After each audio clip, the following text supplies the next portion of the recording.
decía, hoy vamos a empezar con el bloque de gestión de proyectos y vamos a ver, si se quiere, los fundamentos de la gestión de proyectos.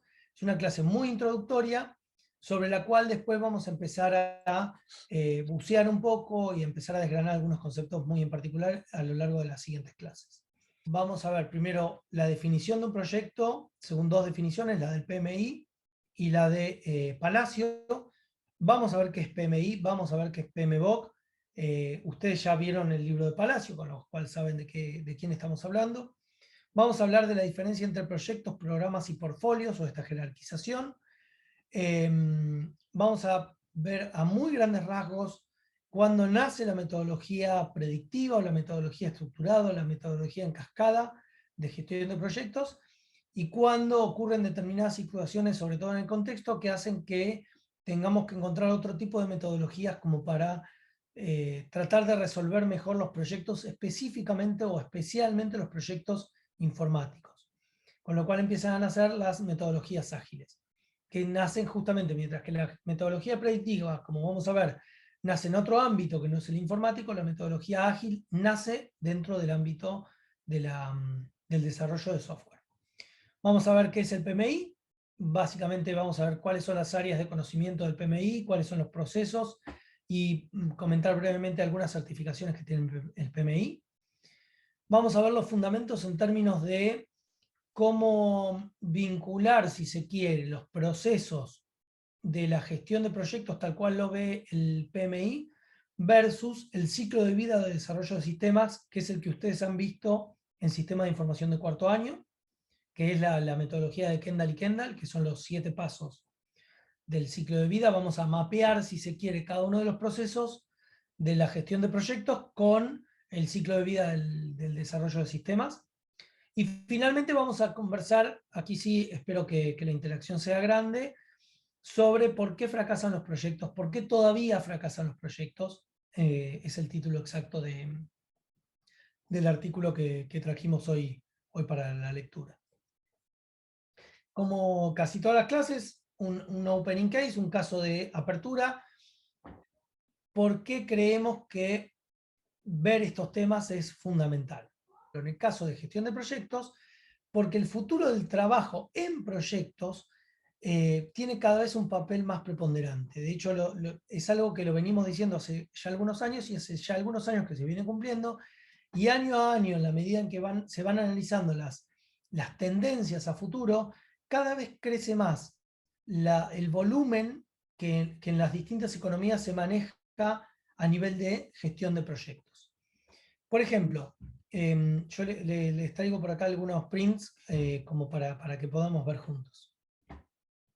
Estos son tendencias del impacto de tanto positivas como negativas en términos del crecimiento de los negocios hacia 2022. Esto es del Foro Económico Mundial de 2018, y prevé que en términos positivos todo lo que es la adopción de nuevas tecnologías, la disponibilidad, la mayor disponibilidad de Big Data, los avances en Internet móvil, avances en inteligencia artificial, avances en tecnologías en la nube, cloud, como se llama en inglés, que es la tecnología en la nube que habíamos visto en términos de infraestructura de la clase anterior. Son, fíjense, todos impactos positivos de crecimiento hacia 2022. Con lo cual, como primera medida, estamos hablando de que los temas que vemos en la materia son temas que realmente impactan positivamente en la agenda mundial en términos de crecimiento económico.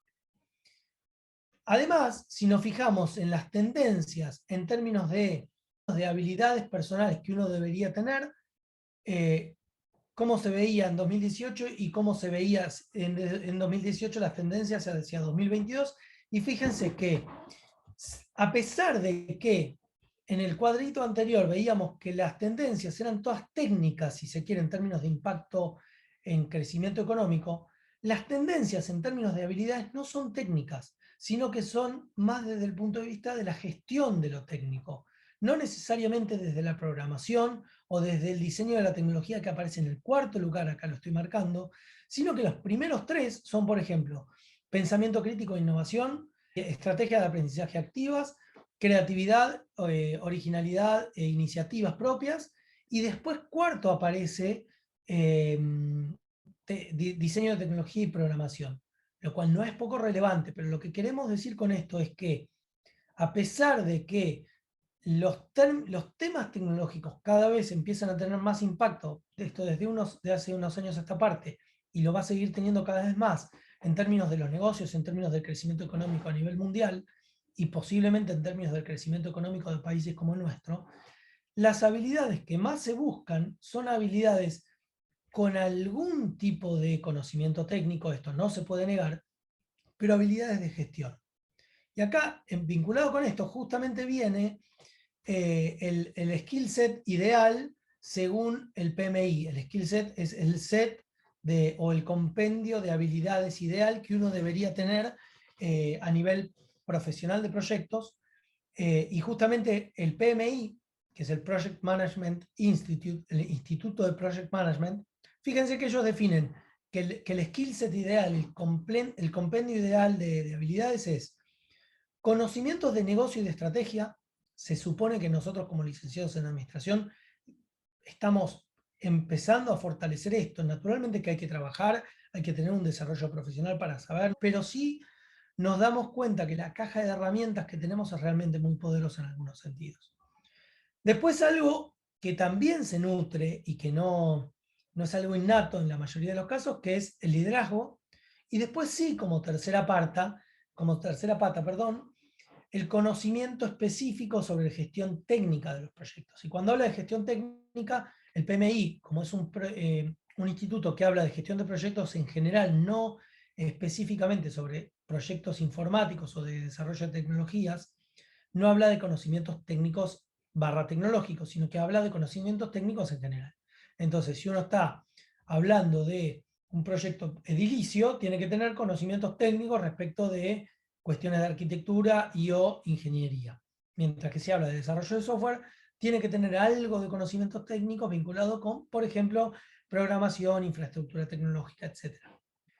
Tengamos en cuenta que esto es una visión muy general de la gestión de proyectos, pero después, dentro de lo que son los equipos que componen a los proyectos, y esto lo va a ver muy bien Diego en las siguientes clases, vamos a encontrar distintos roles, muchos de los cuales van a ser muy amigables para nosotros, e incluso de salida laboral inmediata. Y cuando digo inmediata es, alumnos de quinto año pueden salir siendo analistas funcionales, que es un rol fundamental en la gestión de proyectos.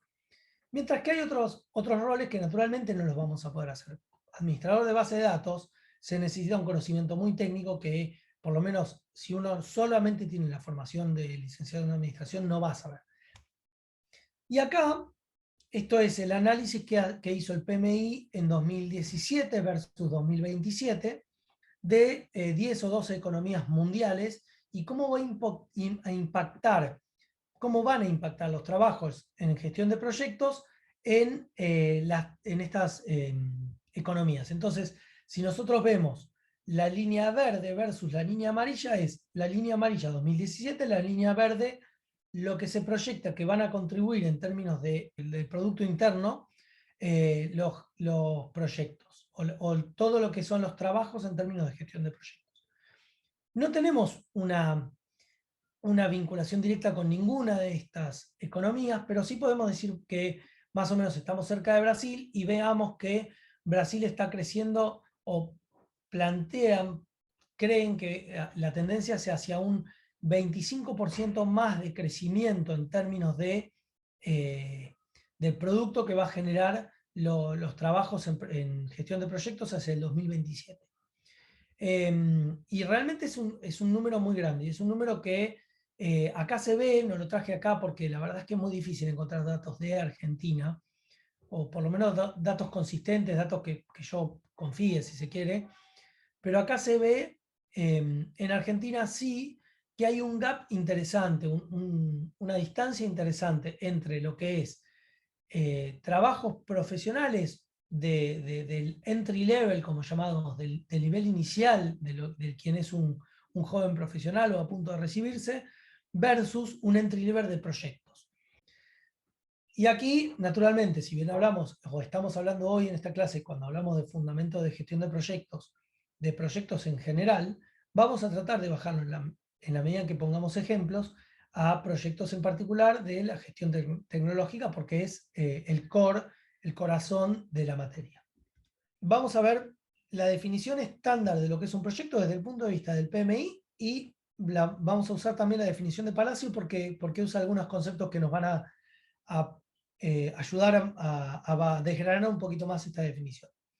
Desde el punto de vista del PMI, hoy seguramente los que han visto el posteo en Instagram, algunas de las chicas del equipo desarrollaron justamente vinculado con esta presentación y con la bibliografía que tenían que leer para hoy, el concepto de qué es un proyecto. El PMI dice que es un esfuerzo temporal que se lleva a cabo para crear un producto, servicio o resultado. Yo por ahora las voy a leer y después vamos a hacer pausa en algunos términos fundamentales. Mientras que Palacio dice que es un conjunto único de actividades necesarias para producir un resultado previamente definido, que es el producto, servicio o resultado, en un rango de fechas determinado, esfuerzo temporal, por eso más o menos, digamos, haciendo el paralelismo entre una y otra, y con una asignación específica de recursos. Y acá Palacio va, si se quiere, un poquito más allá, en términos del nivel de definición, y nos ayuda a pensar en algunos de los atributos adicionales de la gestión de proyectos, que el PMI los deja claro, pero en el caso de lo que es la asignación de recursos, nos lo deja, si se quiere, muy implícito. Entonces, si uno quiere desgranar un poco esta definición, podemos ver que los atributos de un proyecto, según la definición de ambos casos, PMI y Palacio, es, primero, que tiene un único propósito, un resultado, un producto, un servicio, es decir, un proyecto existe en tanto y en cuanto se desarrolla un producto o servicio.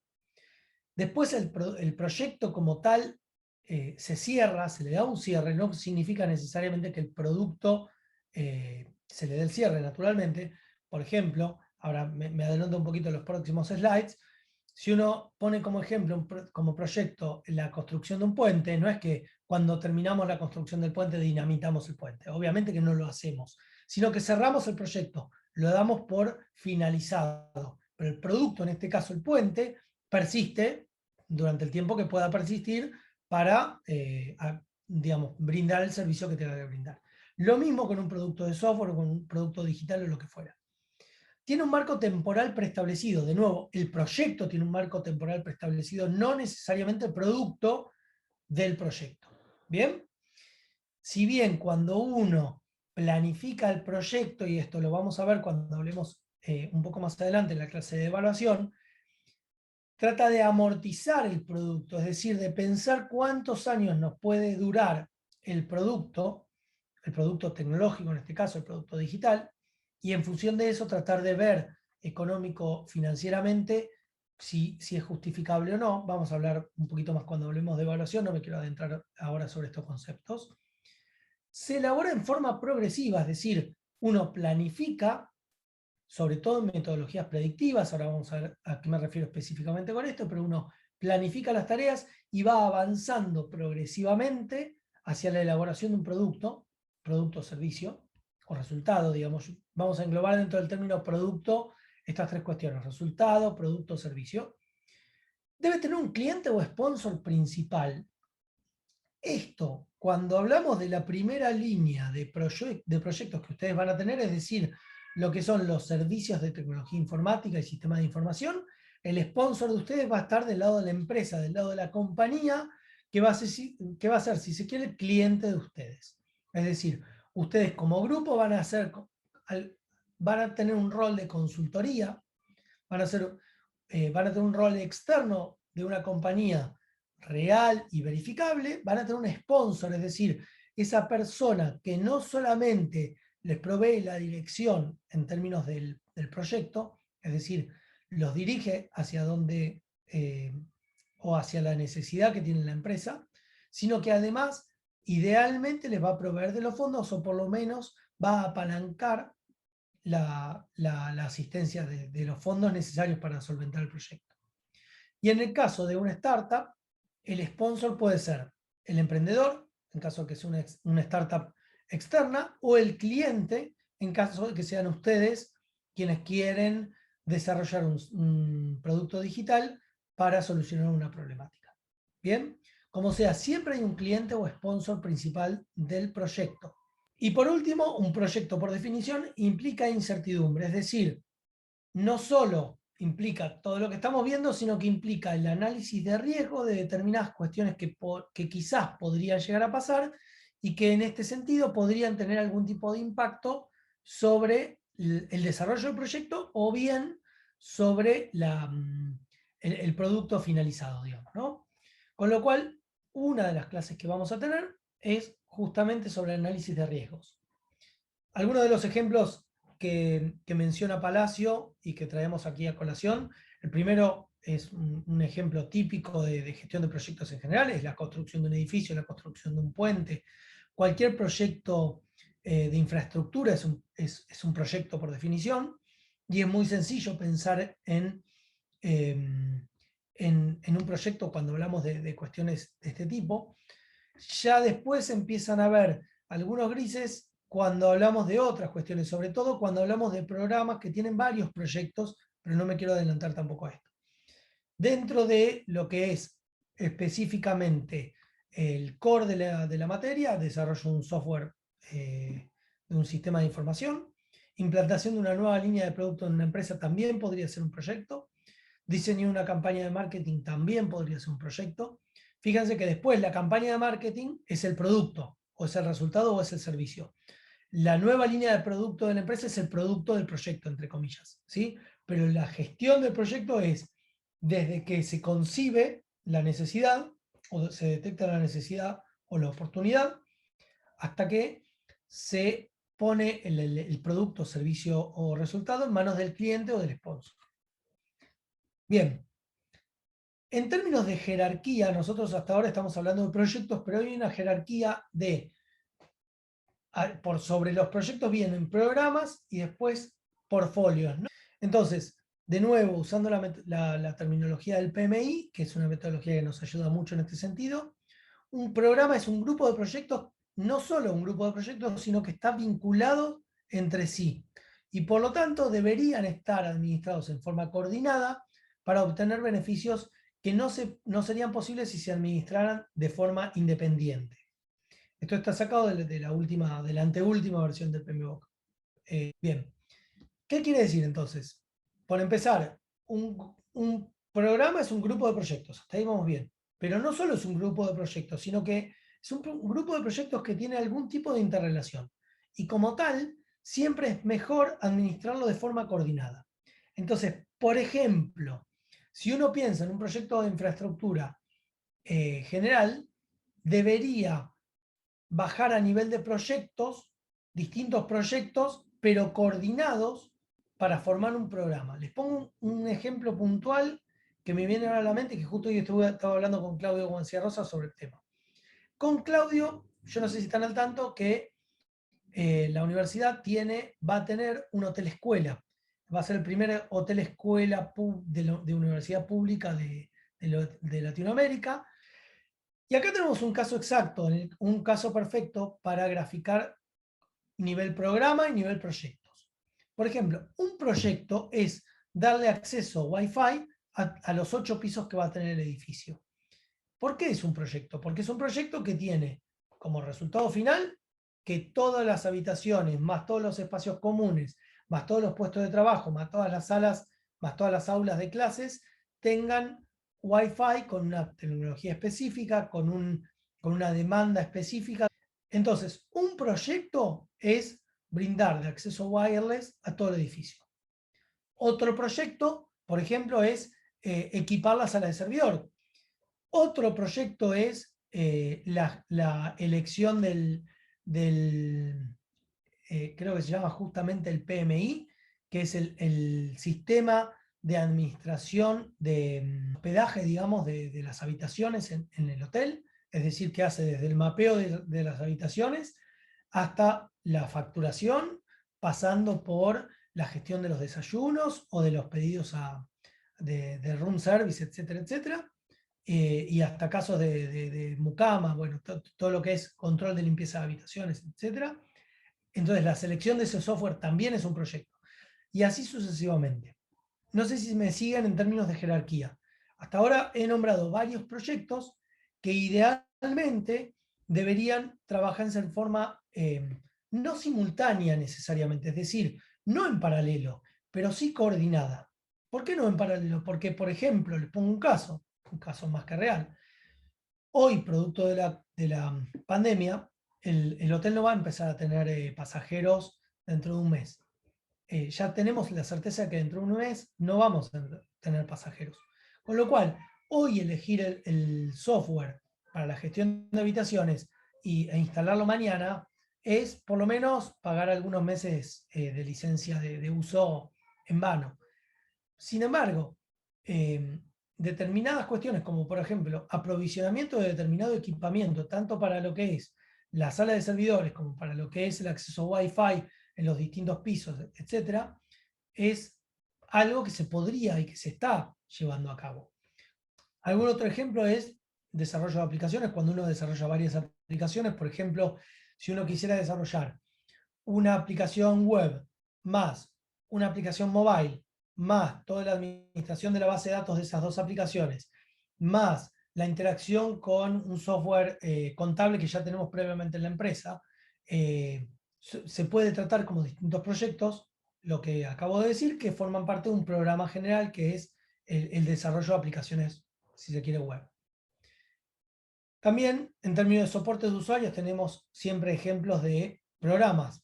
Cuando, por ejemplo, en términos de soporte de usuarios, eh, planteamos distintos proyectos. Uno, un sistema de mail, más un entrenamiento técnico, más el desarrollo de una base de usuarios nueva para una nueva autenticación de usuarios o lo que fuera. Todo esto podría caer dentro de lo que es soporte de usuarios como programa, si se quiere, tecnológico. Y en términos de portfolio, ustedes el mismo término lo han visto en finanzas y es el mismo concepto que se usa acá. En términos de portfolio, un portfolio es un conjunto de proyectos más programas. Y si bien no tienen necesariamente una vinculación estos proyectos y estos programas, sí tiene que haber un balance. Y esto pasa como cualquier portfolio, como un portfolio de productos financieros también.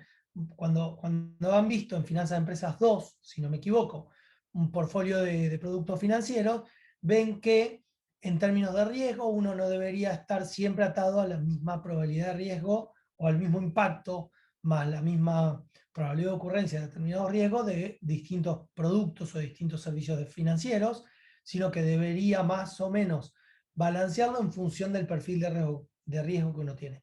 Funciona exactamente de la misma forma en términos tecnológicos. Es decir, nosotros en este caso, como vamos a ver en próximas clases, deberíamos tener distintos tipos de proyectos, algunos proyectos que son más de creación de opciones, es decir, de creación de valor, pero más inciertos, otros proyectos que son obligatorios, por ejemplo, un proyecto vinculado con seguridad informática o un proyecto vinculado con el desarrollo de, no sé, una nueva funcionalidad en términos impositivos si se está por crear o se ha creado un nuevo impuesto o se ha modificado algún impuesto existente y tengamos que hacer un ajuste en un producto de software que ya tenemos o tengamos que desarrollar un software para el control de ese impuesto, para la liquidación de ese impuesto, para lo que fuera, que es un proyecto más obligatorio, si se quiere, que el anterior, que era de creación de opciones. Y en el medio tenemos distintos tipos de programas también, que a su vez tienen proyectos obligatorios más proyectos, si se quiere, que no son obligatorios, pero que son, si bien son optativos, nos pueden crear más valor que los obligatorios. O sea, es decir, el concepto es el mismo, es decir, nosotros balanceamos el portfolio de proyectos y de programas en función de un perfil que queremos buscar para con el portfolio. Si es una empresa, una startup, posiblemente tenga proyectos más de creación de opciones que proyectos obligatorios, como lo llamamos. ¿Por qué? Porque al estar sobre todo en un estadio inicial, está buscando más crear opciones de valor. Mientras que si es una compañía grande, posiblemente estemos encontrando que haya mucho peso en proyectos obligatorios, por ejemplo, proyectos para mejorar la seguridad informática de determinadas cuestiones, proyectos para desarrollar productos que no tienen un front-end para con los clientes, con lo cual es muy difícil atar, si se quiere, los beneficios directos del producto tecnológico que el proyecto va a generar, etc. Y acá, bueno, más o menos algo vinculado con lo que decíamos, dice que los proyectos o programas de portfolio no son necesariamente interdependientes, ni están necesariamente relacionados de manera directa, están vinculados al plan estratégico de la organización mediante el portfolio de la misma. Es decir, como dijimos, el perfil de la organización, en este caso, en el caso de del portfolio de proyectos y de productos tecnológicos, está vinculado al plan estratégico de la organización y el plan de la estrategia o la estrategia de tecnología de la misma. ¿Bien? Esto es una captura de un libro que no se los vamos a hacer leer, por supuesto, pero es un libro que nos pareció interesante como para traer a colación cuáles son las preguntas que uno se hace a nivel proyecto y cuáles son las preguntas que uno se hace o se debería hacer a nivel portfolio de proyectos. Entonces, a nivel proyecto las preguntas son más bien tácticas o para solucionar objetivos tácticos. Entonces, por ejemplo, ¿estamos llevando a cabo de manera correcta los proyectos? ¿Los proyectos se están desarrollando en tiempo y según el presupuesto inicialmente planificado? Los interesados conocen qué es lo que se está haciendo. Los stakeholders es un término muy típico que van a oír nombrar mucho, son los interesados o los que están, los que tienen algún tipo de impacto positivo y o negativo con el proyecto. Dentro de la organización hay stakeholders y fuera de la organización también hay stakeholders. Y después, hacia nivel portfolio, las preguntas que nos hacemos no son ya a nivel de cada uno de los proyectos en particular, sino de conjunto de proyectos. Entonces, mientras que, por ejemplo, nos preguntábamos a nivel táctico si estábamos desarrollando bien los proyectos, a nivel estratégico la pregunta que nos tenemos que hacer es si estamos trabajando en los proyectos adecuados. Es decir, estratégicamente, los proyectos que estamos manejando, más allá de que se estén llevando bien a cabo o no, que es una pregunta táctica, la pregunta que tenemos que resolver en términos estratégicos es si estamos eligiendo bien los proyectos. De nuevo, las preguntas en términos estratégicos deberían ser si estamos trabajando en los proyectos adecuados, si estamos invirtiendo en las áreas en las que deberíamos invertir y además, en este sentido, si contamos con los recursos, desde el punto de vista competitivo, con los recursos que deberíamos contar o si deberíamos invertir en nuevos recursos para justamente invertir en nuevas áreas o en determinadas áreas que hoy no estamos pudiendo invertir. ¿Bien? Esto es un poco la diferencia entre las preguntas o los objetivos en términos tácticos versus estratégicos a nivel de proyectos, programas y portfolios de proyectos tecnológicos.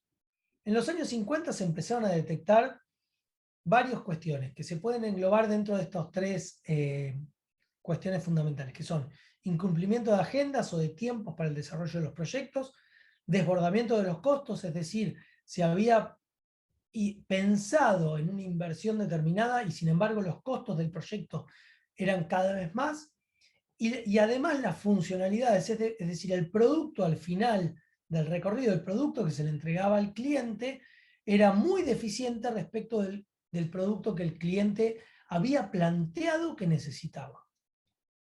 Fundamentalmente esto, si bien se da en los años 50 en todas las áreas, o casualidad en el área militar y o casualidad en Estados Unidos, es donde más se empieza a estudiar cómo empezar a estructurar esto de manera de aprender, básicamente el concepto es aprender del pasado, es decir, aprender de los errores y de los aciertos como para no cometer los errores una vez más y para repetir los mismos aciertos que hemos tenido en otros proyectos y de esta forma gestionar cada vez mejor los proyectos.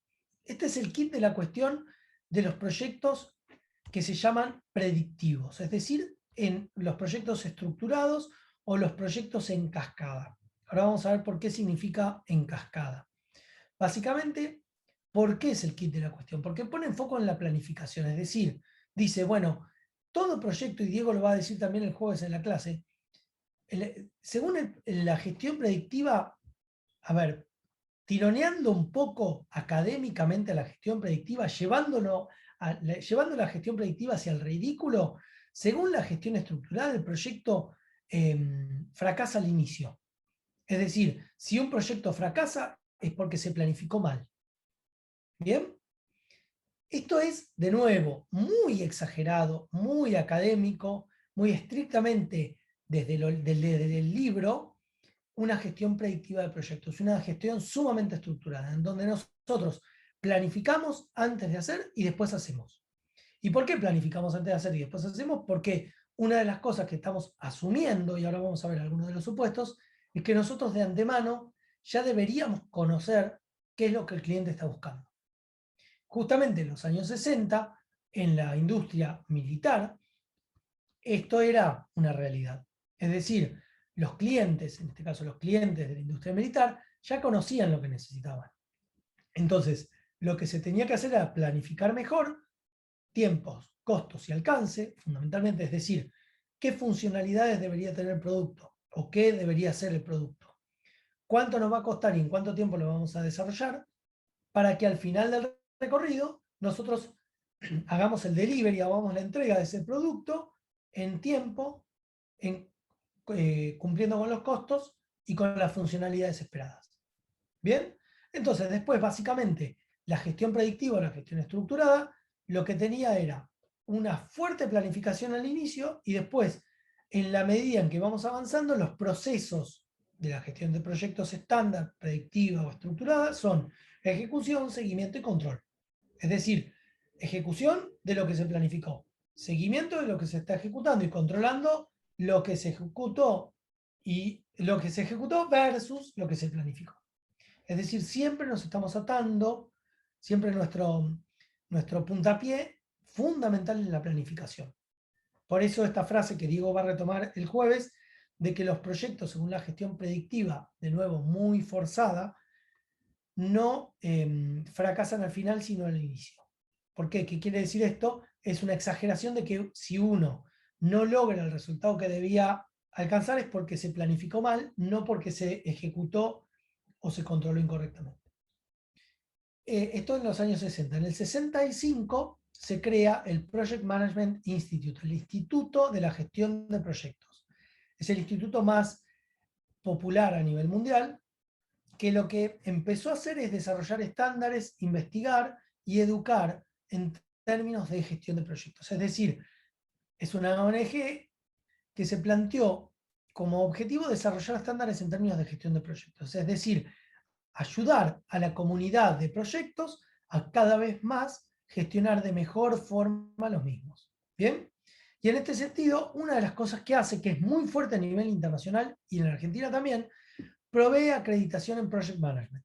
Hay una acreditación que es la más reconocida a nivel internacional, que es la PMP, Project Management Professional, que es el profesional en gestión de proyectos, que básicamente es una certificación, una acreditación que nos da el PMI. ¿Cómo obtenemos esta certificación, esta acreditación? La obtenemos primero pagando, hoy debe estar algo así como $600, $700. Segundo, haciendo un curso, que es un curso que está, digamos, autorizado por el PMI, lo podemos tomar a través de la misma página de pmi.org o a través de partners que PMI tiene. Tercero, tenemos que demostrar que hemos trabajado en gestión de proyectos en distintos roles durante determinada cantidad de horas. Y cuarto, tiene que rendir un examen de tipo de examen norteamericano como el TOEFL o como cualquier examen, el GRE o el GMAT, que son exámenes para entrar a nivel de maestrías o de doctorados en Estados Unidos, que son exámenes estructurados, muy intensivos de 3 o 4 horas de desarrollo online. Básicamente uno tiene que rendir ese examen y si aprueba, obtiene la certificación PMP. Y esta certificación después se renueva creo que es cada año o 2 años. Y uno paga un fee anual y la renueva. Esta es la más reconocida. Después se han creado otras. El PMI o el PMI ha desarrollado certificaciones en gestión de proyectos ágiles también.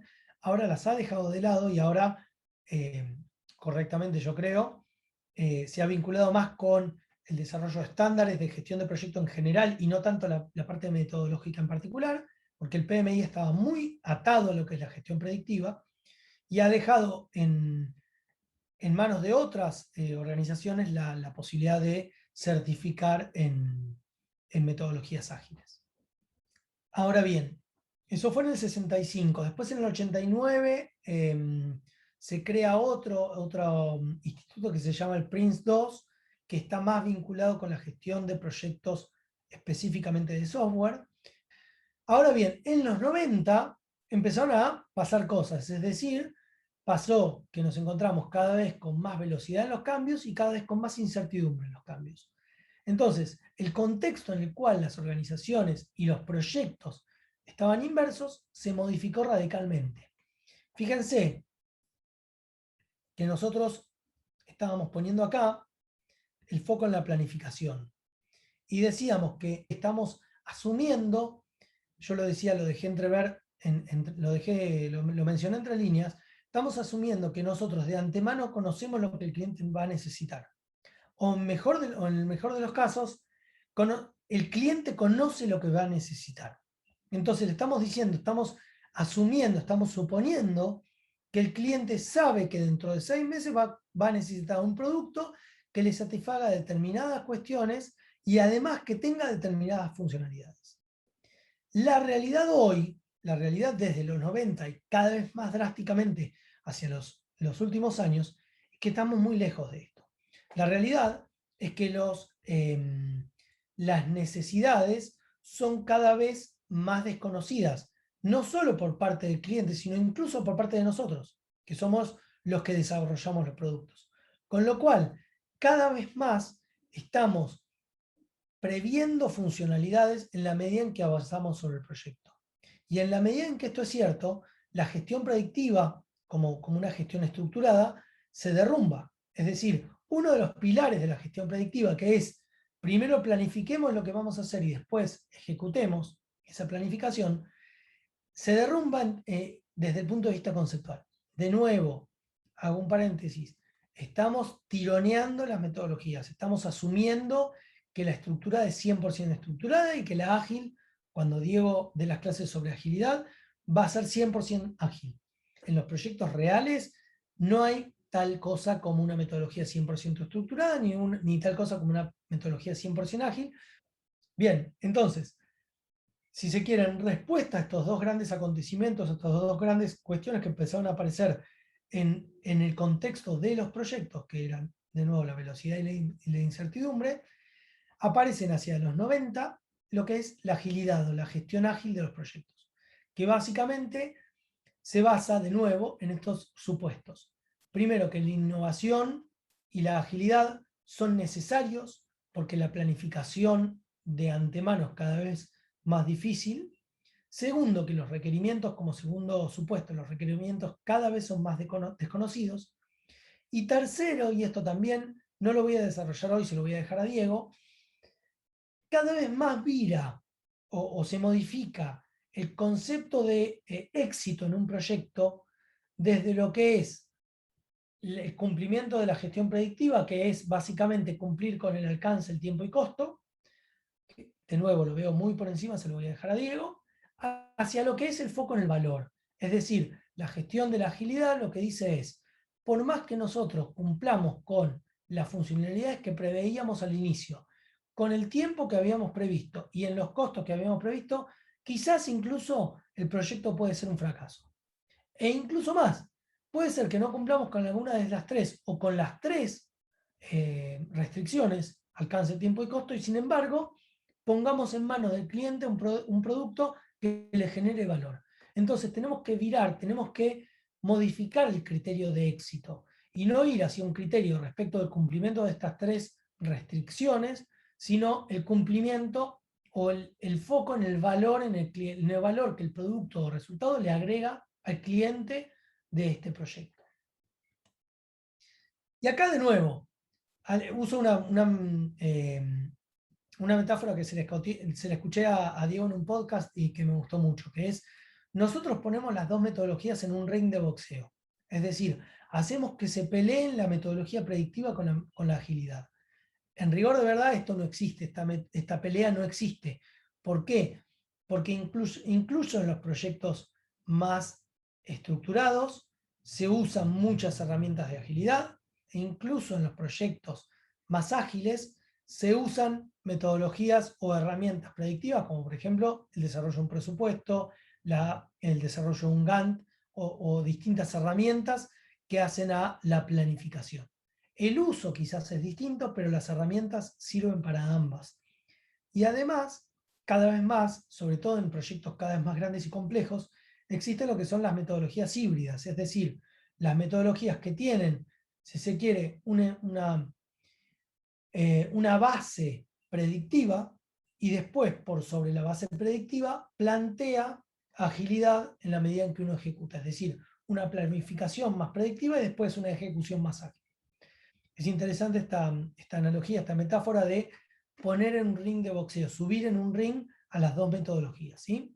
Académicamente es la forma que se enseña, la forma que más se puede comprender la gestión de proyectos, entendiendo desde casi lo absurdo, si se quiere, lo que es la gestión de proyectos estructurada versus la gestión de proyectos ágil.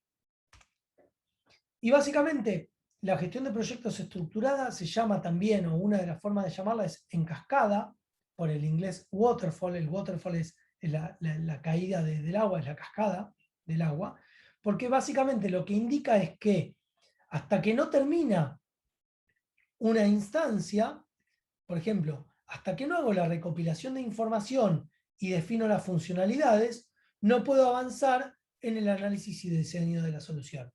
Hasta que no termino con el análisis y diseño, no puedo empezar a desarrollar. Y así sucesivamente. No puedo probar lo que antes no se desarrolló y no puedo poner en producción, es decir, no puedo poner en manos del cliente del producto del software lo que no se probó y sobre lo que se ajustó. Esto es la metodología en cascada, porque justamente, de nuevo, asume una cascada, es decir, que se debe completar bien una etapa hasta tanto nosotros podamos avanzar con las siguientes. ¿Bien? Por eso se llama waterfall en cascada, predictiva o estructurada. Son los 4 sinónimos que nos ayudan a identificar esta metodología. Mientras que en la metodología ágil el concepto es distinto. No lo vamos a ver hoy porque va a haber 2 clases específicas sobre agilidad, pero básicamente el concepto de la agilidad es, si se quiere, particionar un poco la complejidad, separar la complejidad y trabajar en lo que se llaman distintos iteraciones, que según el tipo de metodología que se llame, tiene un nombre, o el tipo de técnicas dentro de lo que son las metodologías ágiles, tiene un nombre específico. La metodología ágil más popular y sobre la cual vamos a tener una clase específica es Scrum, S-C-R-U-M, que viene del Scrum de rugby, que básicamente lo que hace es separar estas iteraciones en sprints. Es decir, cada sprint es cuánto corre un jugador desde una iteración hasta la siguiente.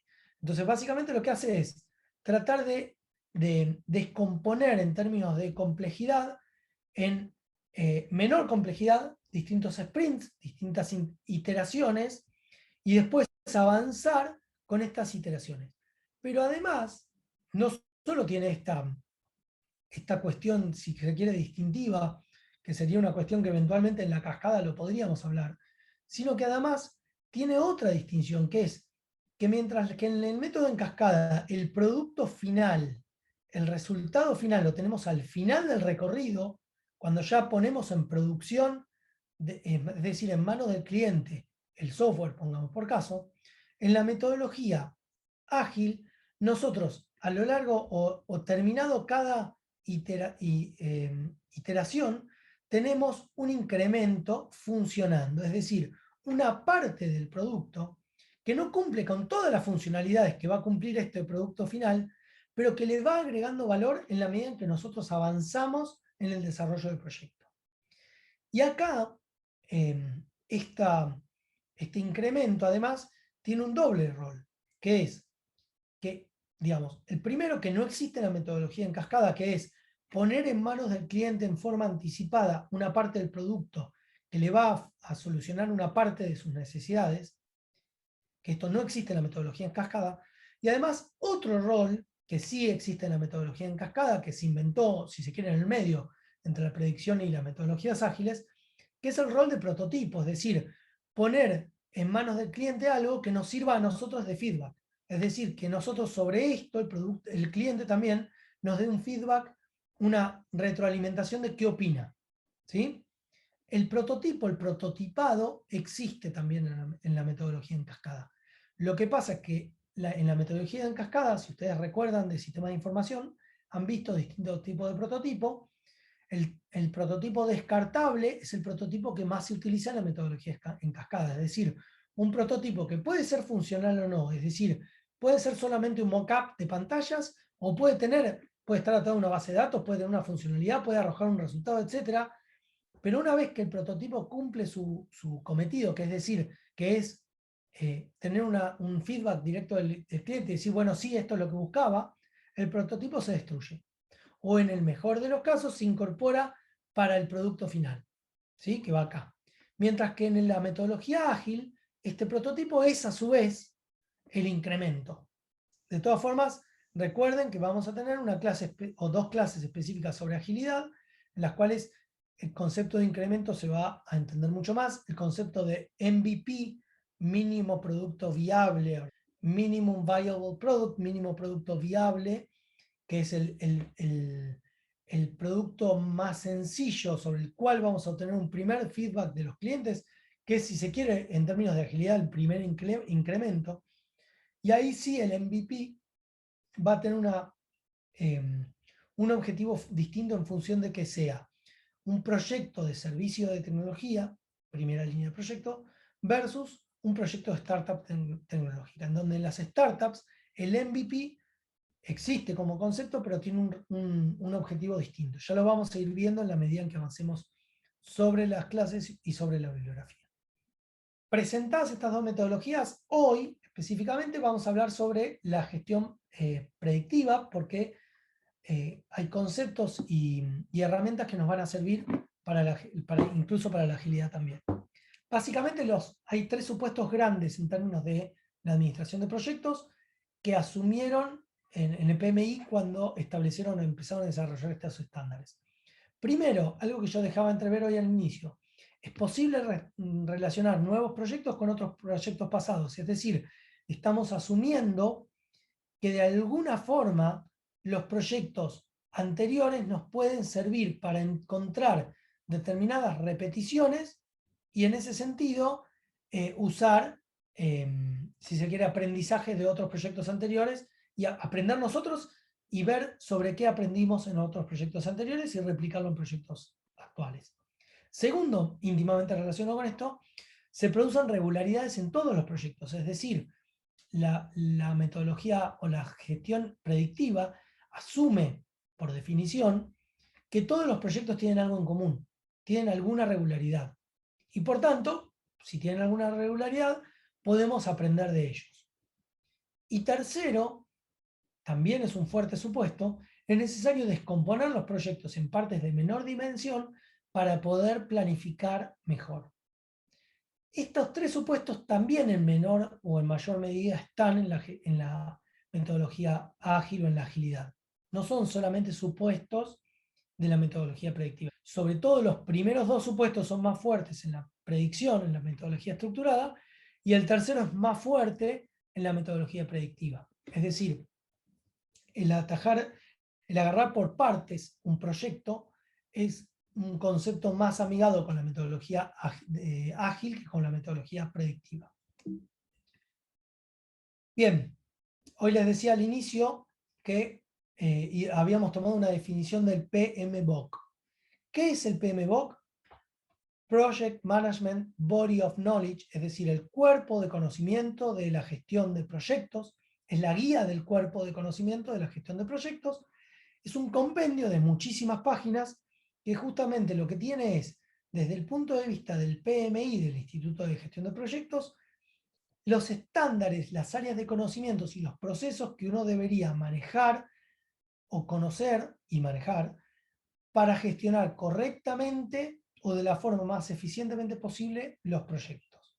Entonces, básicamente el PMBOK, como le decimos en español, PMBOK, como se le dice en inglés, es este compendio, este cuerpo de conocimientos.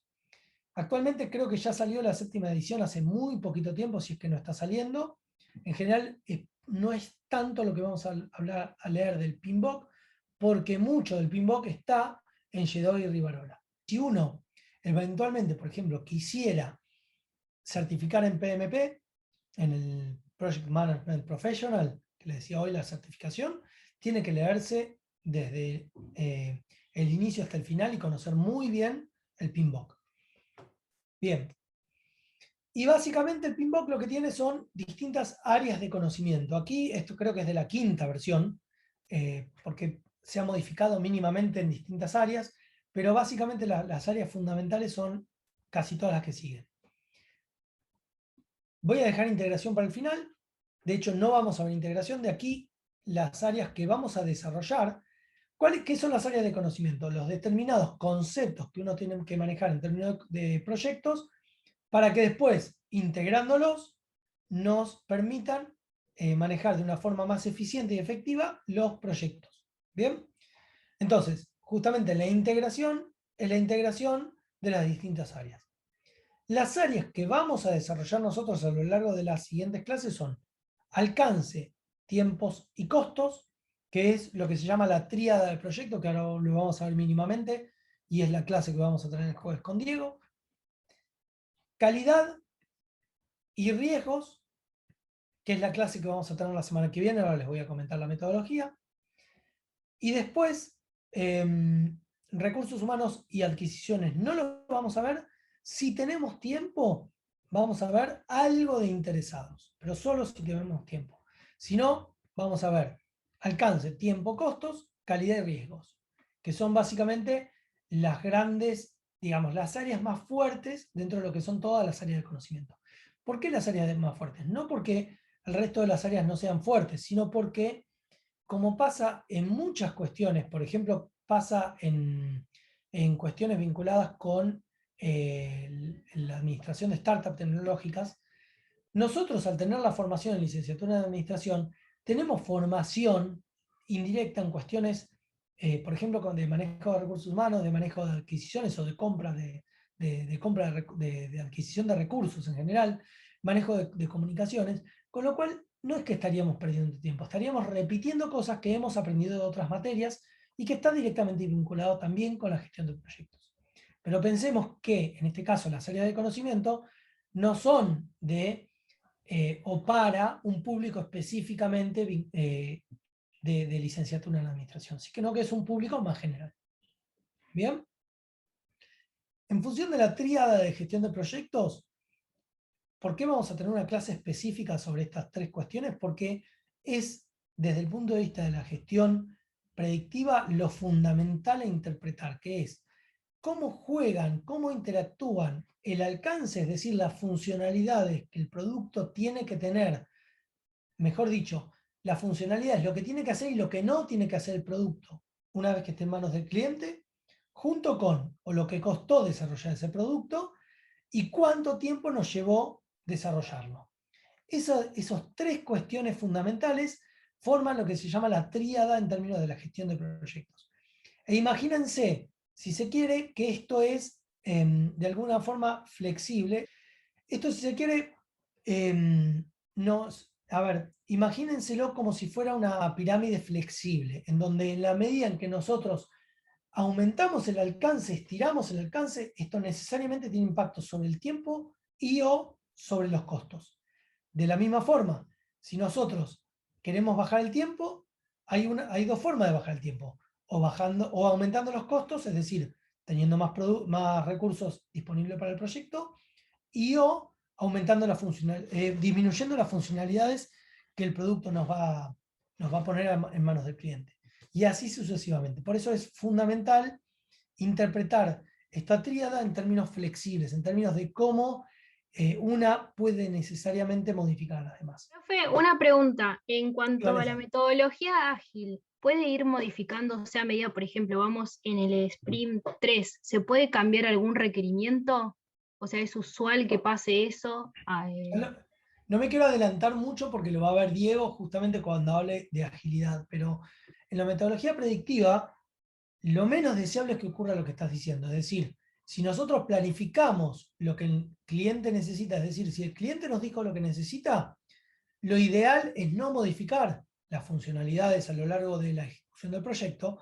En la agilidad, uno de los ejes fundamentales de la agilidad es hasta promover esto, porque se supone que no solo nosotros como equipo de proyecto, sino que también los clientes van aprendiendo sus propias necesidades en la medida en que vamos avanzando en la ejecución del proyecto.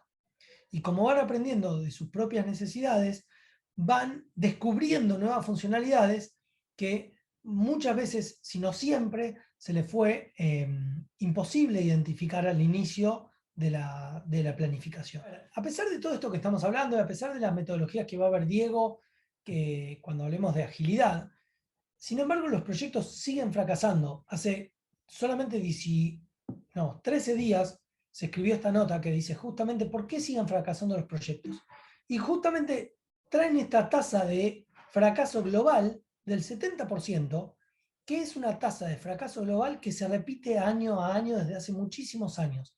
Es decir, de cada 100 proyectos, en general, según distintas formas de medir el éxito o el fracaso de los mismos, pero en general cuando hablamos de proyectos de tecnología, el 70% de los proyectos tienen algún tipo o alguna medida de fracaso. Es decir, el 30% solamente se puede considerar exitoso. ¿Sí? Después, de nuevo, vamos a ver qué significa el éxito o el fracaso en un proyecto. Pero, sin embargo, fijémonos, y por eso traigo a la charla de hoy una nota tan reciente, fijémonos que la bibliografía actual siguen haciendo hincapié en el fracaso de los proyectos. Y básicamente la nota identifica 10 ejes sobre los cuales los proyectos siguen fracasando. ¿Quién me ayuda? Vamos con el primero. El primero habla como que el alignment existe como en la parte superior de la organización, pero no a través de toda la organización. Como que falta que haya una unificación en toda la organización. Entonces, no todas las personas trabajan en fin del mismo camino. Ya cada vez más está claro que a nivel ejecutivo, a nivel alto en las organizaciones, se entiende que la tecnología es no un must en términos de lo que hay que invertir sí o sí, sino que hay que pensar en términos de proyectos de tecnología, en qué proyectos invertir. Con lo cual ya hay una alineación entre tecnología y estrategia organizacional en muchos casos. Sin embargo, esta alineación a nivel estratégico global de las compañías no baja.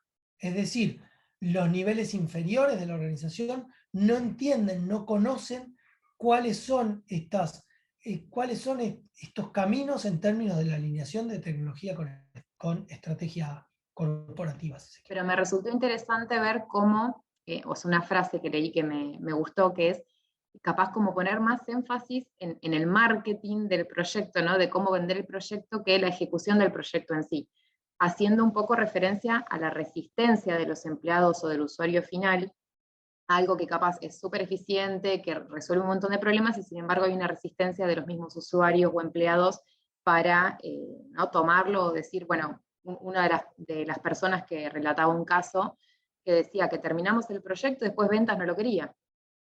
Y es terrible que vos digas que eso sea un motivo para que un proyecto falle. Cada vez más los ejecutivos creen saber que tienen que invertir en tecnología. Ahora, ¿en qué tecnología tienen que invertir?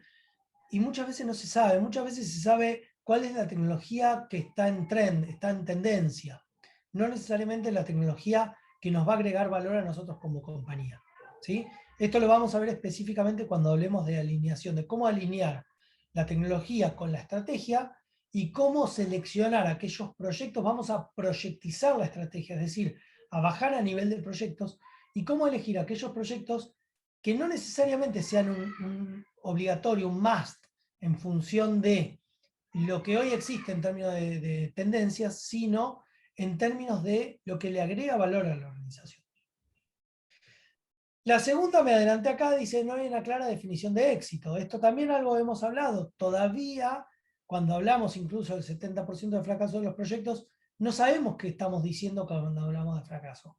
Fracaso implica que no cumple con el alcance según los tiempos y los costos planificados, que no agrega valor al cliente o que agrega valor pero parcialmente. Y además, la medida de éxito de fracaso es la misma para todos los niveles de la organización en la cual el proyecto tiene implicancias. Es la misma problemática que vemos desde hace muchísimos años y que se sigue viendo. O sea, cuando hablamos de por qué fracasan los proyectos, parte es un bucle de, bueno, en parte fracasan porque no sabemos qué estamos diciendo cuando decimos que fracasan.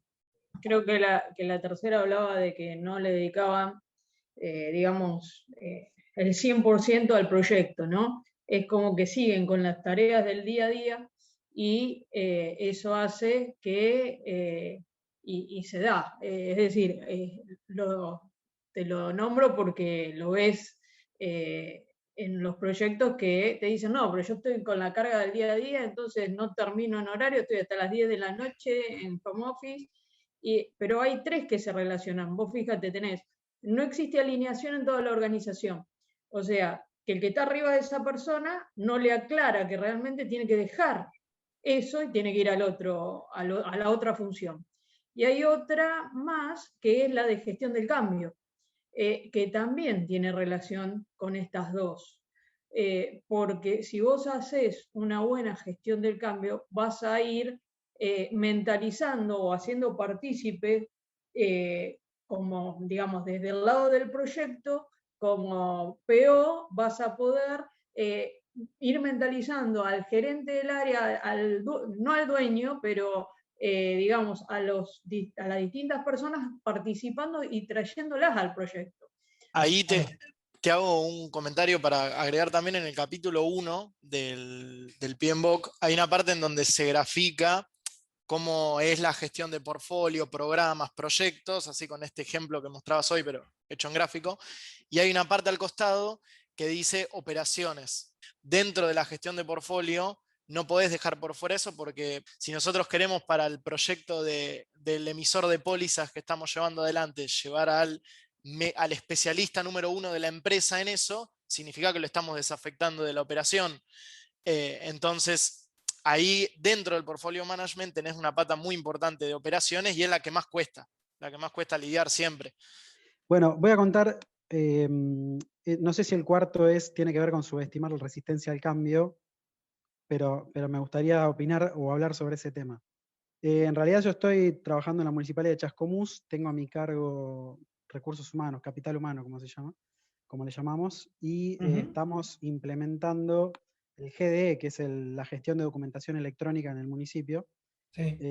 Y esto, digamos, si bien no es un desarrollo propio, sino que es un desarrollo de nación que nos facilita la implementación en los municipios, bueno, nos hemos puesto, en realidad hay el área de modernización, la dirección de modernización es quien se encarga de llevar adelante el proyecto, y rápidamente nos aliamos, digamos, desde Capital Humano, porque justamente uno de los, como dicen todos, ¿no? Y creo que es algo en común, uno de los grandes problemas es justamente trabajar con las personas en la implementación de estos proyectos.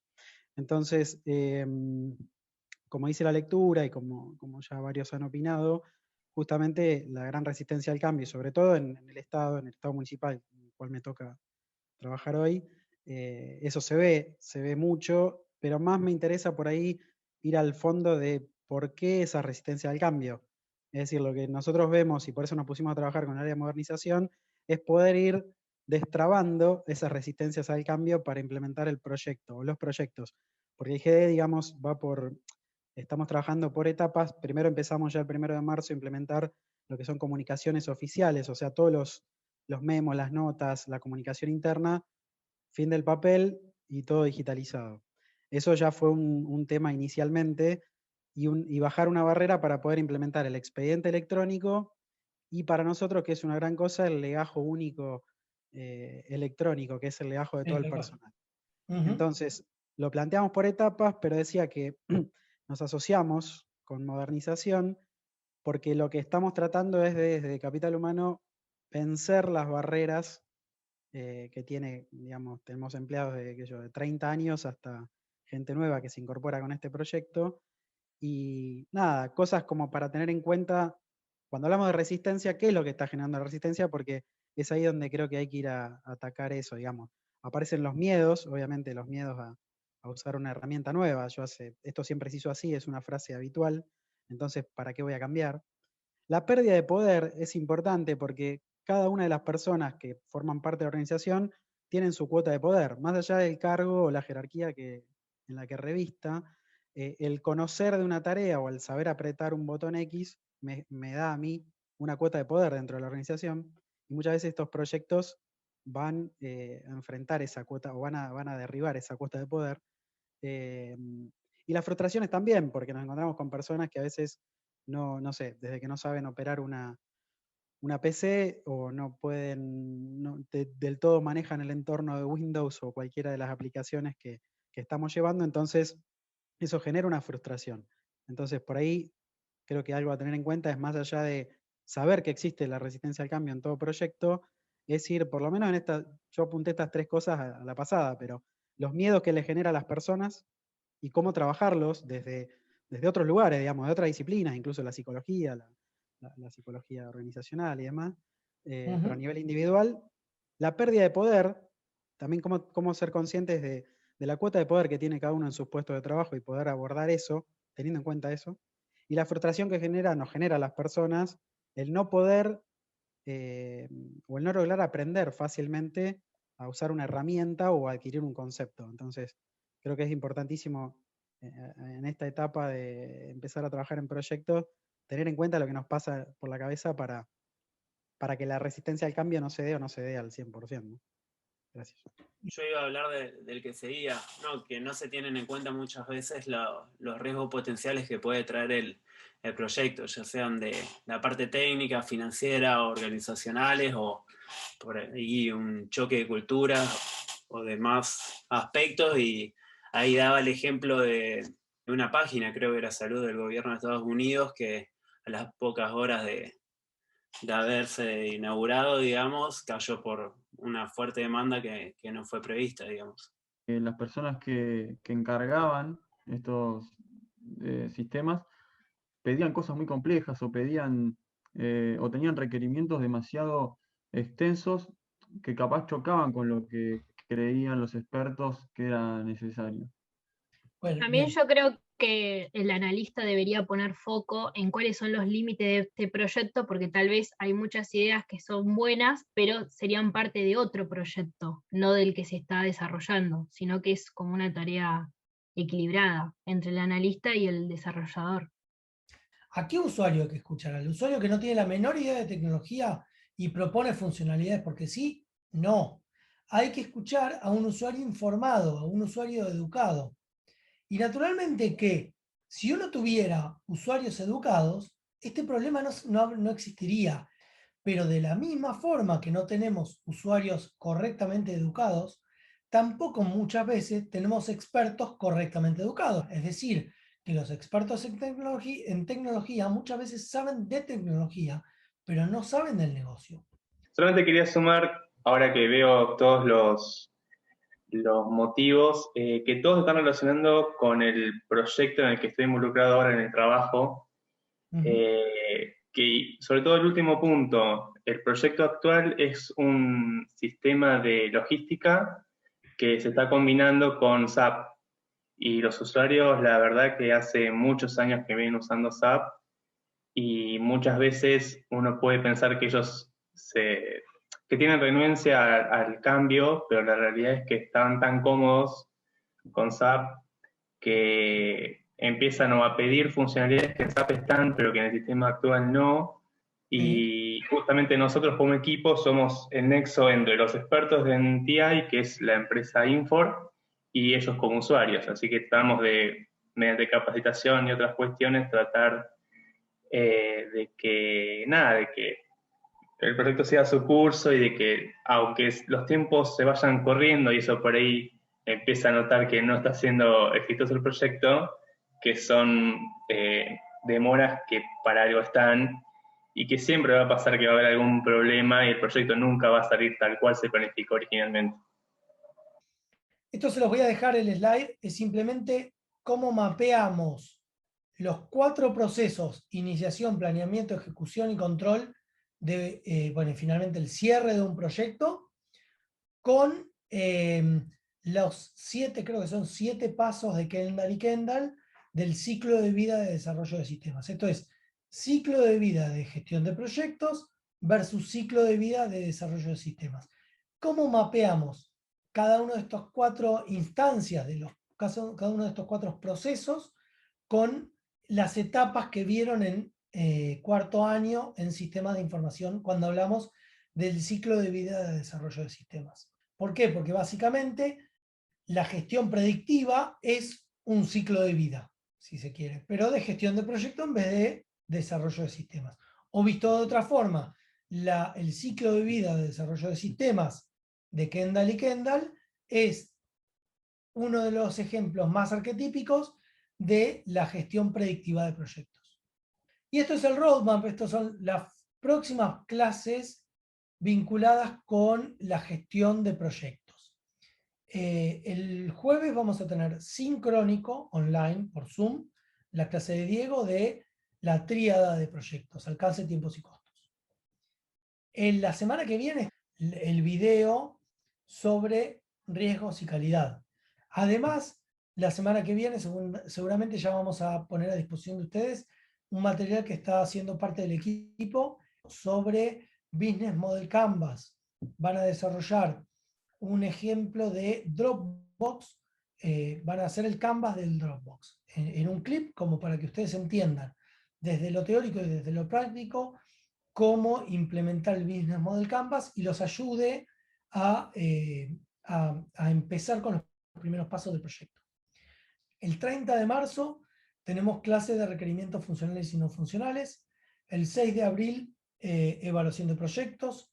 Después, metodologías ágiles, tenemos 2 clases, el 8 y el 13. El 15 vamos a tener una clase que van a dar muchos de los ayudantes sobre artefactos, es decir, herramientas que sirven para el desarrollo de los proyectos. Y después vamos a tener 2 clases de contenido teórico sobre startup tecnológicas.